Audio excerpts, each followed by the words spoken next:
When I look back over 21 years, I see that still there are barriers of fear that I would love to be able to help with humanity. That some people realize that there's a greatness inside. They realize there's a potential inside them to live life in a richer way, in a fuller way, in a more authentic way. But some fear holds them back. Some fear stops them from opening to the greatness inside them. It holds them back from expressing life the way it could be expressed. And so I think as I look forward, my deepest prayer is that we find ways to reach out to those who hold back because of fear. Because there's something much more magnificent in us than is normally expressed. And so my prayer is that we reach more people, that this work becomes more mainstream. It's complementary work. There is nothing deeply unusual about this. It's just an expression of humanity that can actually take the lid off the greatness and allow us to live different lives.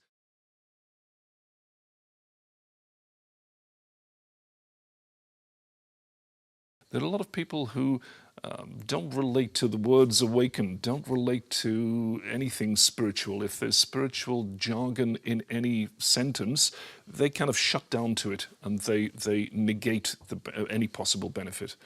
And so about 8 years ago, I started to ask myself, how could this type of work possibly be of benefit to the person in the street, the career person, the person who's just busy and focused on everyday life and wants to make money, wants to have a successful career, and doesn't have any ostensible interest in spiritual anything.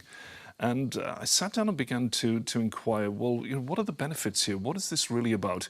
And I realized that if we uncover the greatness inside, if we uncover our real potential, if we realize that life can be lived in a bigger, fuller way, on a personal level, with family at home, it tends to express more as understanding, compassion, love, in terms of relating to people at a deeper level, in terms of feeling whole and fulfilled, and living a life that is rich in a social and intimate way. In business, it's entirely different. What I soon realized is that if greatness is uncovered, the capacity to be large and to influence others in a positive way, if that plays out in the business arena, it looks like leadership. It is leadership. And so I began to inquire, okay, how can this work really uncover and foster quality leadership, conscious leadership?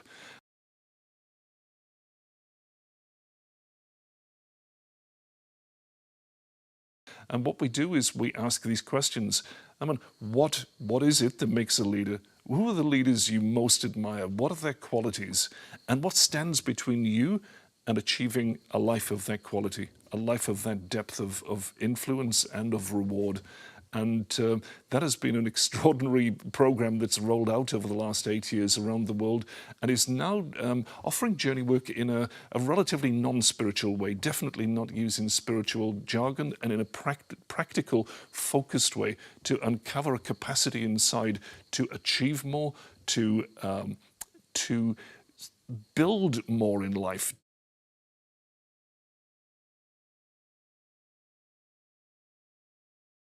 It means an abundance of love. It means an abundance of intimacy. It means an abundance of forgiveness. It means an abundance of the richness of anything and everything that your heart feels passionate about in life.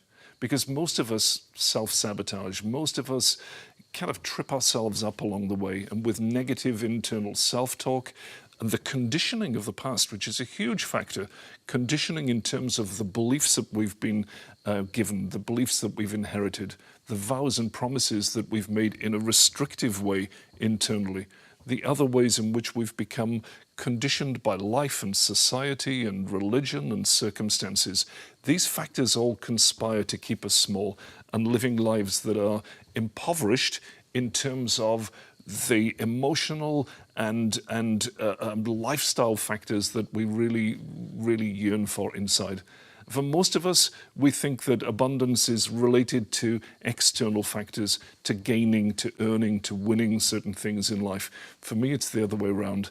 The greatest abundance in my life is the abundance of knowing myself and being absolutely content, fulfilled, and in love with life. That's real abundance.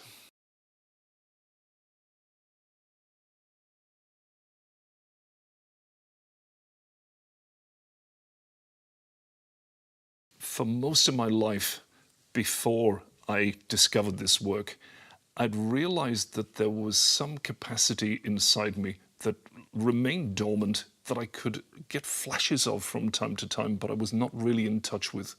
I definitely was not living from that place. I realized there was more to me than I was letting out to play.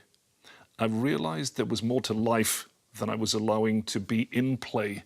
And so if you recognize any of this in yourself, then it's a good time to ask yourself the question, is there something I'm willing to face? Is there something I'm willing to do about this?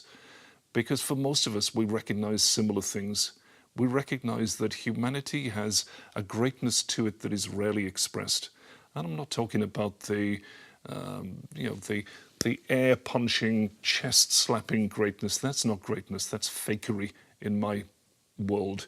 What I'm talking about is a deep capacity to be loving, a deep capacity to be humane, a passion to take action, a passion to be deeply, truly authentic to who you are. If you recognize any of these things, then you can ask yourself the question, am I willing to do something? Am I willing to discover and tell and live from a deeper truth? Because maybe you are, maybe you will.